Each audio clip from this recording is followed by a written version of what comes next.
Hey guys, in this video, I will show you how to add breakpoints in Elementor. All right, let's begin.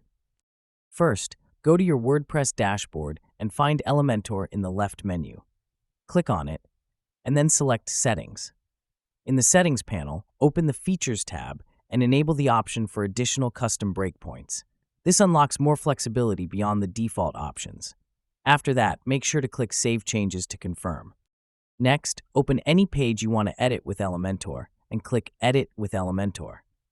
Once inside the editor, look at the top of the screen. You'll see a settings icon beside the add icon. Simply click on it and access the Layout tab from inside it. Now, scroll to the bottom and access the Breakpoint feature. Click it to reveal the new custom breakpoints such as Mobile Extra, Tablet Extra, and Widescreen. These allow you to set exact pixel widths for each device type. Now, select a breakpoint and adjust your design, things like layout, padding, font sizes, or visibility. Changes apply only to that breakpoint, so each device view remains unique. So that's basically how you can add breakpoints in Elementor. That's it for this video. Thanks.